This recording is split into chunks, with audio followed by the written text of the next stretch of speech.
नमस्कार दोस्तों, विद्यादीप में आपका स्वागत है। आज हम 05 फरवरी करंट अफेयर की प्रमुख घटनाओं को विस्तार से समझेंगे। तो चलिए आज की चर्चा शुरू करते हैं। पहली खबर है भारत और अमेरिका से जुड़ी हुई है। एक बड़ा व्यापार समझौता हुआ है हाल ही में। जी, ये एक बहुत ही महत्वपूर्ण समझौता है और इससे जुड़े कई सवाल भी बन सकते हैं। तो पहला सवाल यही है कि फरवरी 2026 में हुए इस भारत अमेरिका व्यापार समझौते के तहत अमेरिका ने भारतीय वस्तुओं पर लागू टैरिफ को 25% से घटाकर कितना प्रतिशत कर दिया है? तो देखिए, ये प्रश्न हाल के आर्थिक घटनाक्रम में बहुत मायने रखता है। इसका असर दोनों देशों के रिश्तों पर पड़ेगा। तो जो मुख्य बात है वो टैरिफ कटौती की है। हाँ, जो सीधा टैरिफ है उसे 25% से घटाकर 18% कर दिया गया है। यानी 7% की सीधी कटौती। बिल्कुल। लेकिन मतलब असली राहत इससे भी बड़ी है। वो कैसे? एक और राहत मिली है रूस के साथ तेल व्यापार को लेकर। जो अतिरिक्त 25% टैरिफ लगा था वो अब पूरी तरह से खत्म कर दिया गया है। अरे वाह! तो कुल मिलाकर कितनी राहत हुई? तो अगर आप दोनों को जोड़ें तो कुल राहत 32% की हो जाती है। ये एक बहुत बड़ा कदम है। सही बात है। वैसे एक तरफ तो अमेरिका राहत दे रहा है, पर दूसरी तरफ मैंने सुना है कि वो कई अंतर्राष्ट्रीय संगठनों से हट भी रहा है। हाँ, ये भी एक जरूरी पॉइंट है। अमेरिका ने जनवरी 2026 में WHO और ISA सहित लगभग 66 संगठनों से हटने की घोषणा की है। ISA मतलब अंतर्राष्ट्रीय सौर गठबंधन। जी, और सिर्फ अमेरिका ही नहीं, इजराइल ने भी UN की 7 संस्थाओं से हटने का फैसला किया है। तो वैश्विक स्तर पर काफी कुछ बदल रहा है। ये तो हुई वैश्विक राजनीति की बात। चलिए अब जरा अंतरिक्ष की तरफ चलते हैं। वहां भी कुछ नया हो रहा है ना? बिल्कुल। अंतरिक्ष अन्वेषण अब सिर्फ सरकारी एजेंसियों का काम नहीं रहा। तो सवाल है कि दुनिया का पहला निजी स्पेस स्टेशन हेवन-1 किस देश में विकसित किया जा रहा है? ये सवाल अंतरिक्ष के निजीकरण की दिशा में एक बहुत बड़े कदम को दिखाता है और इसका जवाब है अमेरिका। अच्छा, तो इसे अमेरिकी एरोस्पेस कंपनियां बना रही हैं? जी है, ये भविष्य में अंतरिक्ष यात्रा के नए रास्ते खोलेगा। एक तरह से स्पेस में प्राइवेट होटल या लैब बनाने जैसा है। ये तो सुनने में ही काफी दिलचस्प लग रहा है। वैसे अमेरिका के साथ भारत के रिश्ते सिर्फ व्यापार तक ही सीमित नहीं है? नहीं, बिल्कुल नहीं। हमारे रक्षा अभ्यास भी लगातार होते रहते हैं। जैसे कि? जैसे युद्ध अभ्यास, वज्र प्रहार, कोप इंडिया और टाइगर ट्रंप। ये सब हमारे मजबूत रक्षा संबंधों को दिखाते हैं। जी, लेकिन जैसा हमने पहले भी कहा, अमेरिका का जो अंतर्राष्ट्रीय रुख है वो थोड़ा अप्रत्याशित है। हाँ, जैसे WHO, UNHRC और पेरिस समझौते से हटना, ये उनकी अमेरिका फर्स्ट नीति को दिखाता है। चलिए अंतरिक्ष और रक्षा से अब आते हैं विज्ञान जगत पर। एक बहुत ही प्रतिष्ठित पुरस्कार की घोषणा हुई है। हाँ, जिसे भूविज्ञान का नोबेल भी कहा जाता है। तो प्रश्न है, भूविज्ञान का नोबेल कहे जाने वाले क्रॉफोर्ड पुरस्कार 2026 से किस भारतीय मूल के वैज्ञानिक को सम्मानित किया गया है?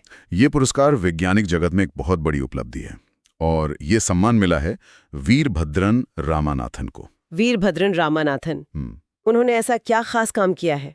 उन्होंने ग्लोबल वार्मिंग पर एक पूरी नई थ्योरी दी है। उन्होंने बताया कि सिर्फ CO2 ही नहीं, दूसरी गैसें भी उतनी खतरनाक है। अच्छा जी, और इसीलिए क्रॉफोर्ड पुरस्कार को भूविज्ञान का नोबेल माना जाता है। ये बहुत बड़ा सम्मान है। हाल के दिनों में और भी कुछ बड़े पुरस्कार दिए गए हैं शायद? हाँ, 2026 के कुछ और बड़े नाम हैं, जैसे टोबी कियर्ट्स को मिला है टाइलर पुरस्कार, और बैना कालू को टर्नर प्राइज मिला है, और भारत की सुप्रिया साहू को UN का पर्यावरण सम्मान। बहुत बढ़िया। अब विज्ञान से थोड़ा कला की ओर बढ़ते हैं, संगीत की दुनिया में। ग्रैमी अवार्ड्स में इस बार कुछ बहुत ही अलग हुआ। हाँ, बहुत ही दिलचस्प खबर है। एक आध्यात्मिक गुरु को ग्रैमी मिला है।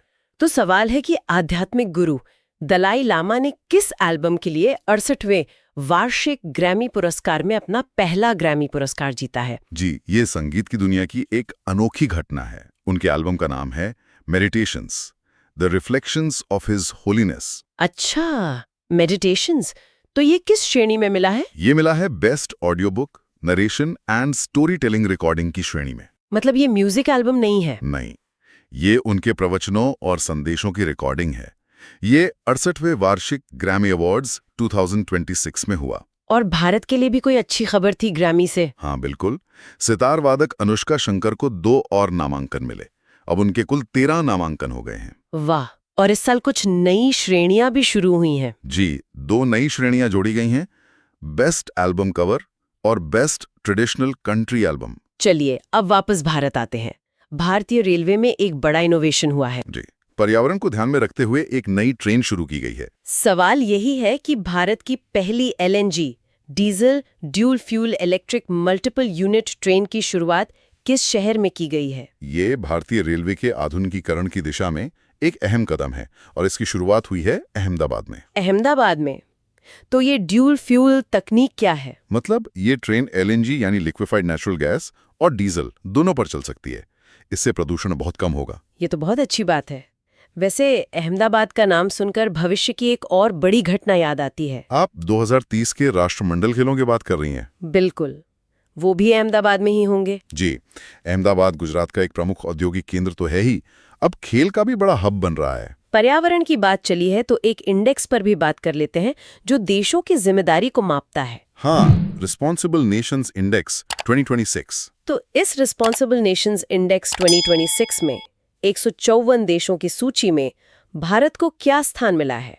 ये इंडेक्स देशों की वैश्विक जिम्मेदारी को मापता है और इसमें भारत का प्रदर्शन काफी अच्छा रहा है। कितना? कौन सा स्थान मिला है? भारत को 16वां स्थान मिला है, 0.5515 के स्कोर के साथ। 16वां? ये तो बहुत अच्छा है। जी, बहुत अच्छा। और इस इंडेक्स को विश्व बौद्धिक फाउंडेशन जारी करता है। इसमें क्या क्या देखा जाता है? इसमें 4 मुख्य आयाम हैं: नैतिक शासन, सामाजिक कल्याण, पर्यावरण संबंधी उत्तरदायित्व और वैश्विक जवाबदेही। और पहले नंबर पर कौन है? शीर्ष 3 देश हैं सिंगापुर, स्विट्जरलैंड और डेनमार्क। अच्छा, और अमेरिका, चीन जैसे देश? वो काफी पीछे हैं। अमेरिका 66वें और चीन 68वें स्थान पर है और सबसे आखिरी 153वें स्थान पर सीरिया है। तो ये तो हुई वैश्विक स्तर की बात। अब जरा देश के अंदर जमीनी स्तर पर आते हैं। पंचायतों के काम को लेकर भी एक इंडेक्स आया है। जी, पंचायत एडवांसमेंट इंडेक्स 2.0। ये भारत में पंचायती राज व्यवस्था के विकास को मापने का एक जरिया है। खास पंचायत ने टॉप किया है और वो पंचायत है त्रिपुरा की। त्रिपुरा की कौन सी पंचायत? त्रिपुरा की जुगल किशोर नगर पंचायत। उसका स्कोर रहा है 88.44। वाह, वैसे त्रिपुरा साक्षरता के मामले में भी काफी आगे है ना? बिल्कुल। त्रिपुरा भारत का तीसरा पूर्ण साक्षर राज्य है, जबकि केरल पहला डिजिटल साक्षर राज्य है। और त्रिपुरा में विकास के और कौन से काम चल रहे हैं? वहां माताबारी पर्यटन सर्किट विकसित किया जा रहा है और भारत की पहली सोलर पावर्ड ATM वैन भी वहीं शुरू हुई थी। चलिए अब थोड़ा राजनीति की ओर रुख करते हैं। पूर्वोत्तर से एक अहम खबर है। जी, मणिपुर से। वहां हाल ही में एक बड़ा राजनीतिक बदलाव हुआ है। तो सवाल है कि राष्ट्रपति शासन समाप्त होने के पश्चात युमनाम खेमचंद सिंह को किस राज्य का नया मुख्यमंत्री चुना गया है? इसका जवाब तो सवाल में ही छिपा है।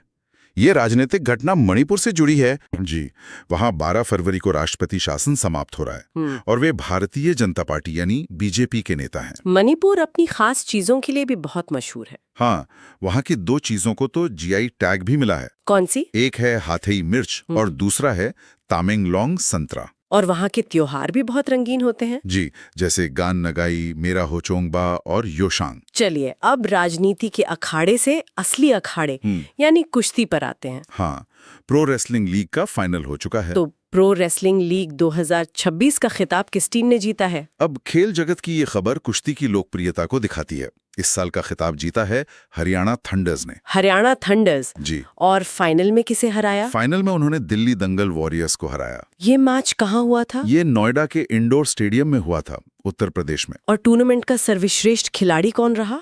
प्लेयर ऑफ द मैच मतलब फाइनल की वो रही हरियाणा की नेहा सांगवान। बहुत खूब। ये थे आज के 10 महत्वपूर्ण प्रश्न। हमने अर्थव्यवस्था, विज्ञान, खेल और साहित्य हर क्षेत्र को छुआ। अब जैसा कि हम हमेशा करते हैं, आपके लिए एक सवाल। आपको बताना है कि grand parents bag of stories नामक पुस्तक किसने लिखी है। अपना जवाब नीचे कमेंट सेक्शन में जरूर लिखें। वीडियो देखने के लिए बहुत बहुत धन्यवाद। यदि आपको ये वीडियो उपयोगी लगा हो तो वीडियो को लाइक करें, कमेंट करें और अधिक से अधिक शेयर करें।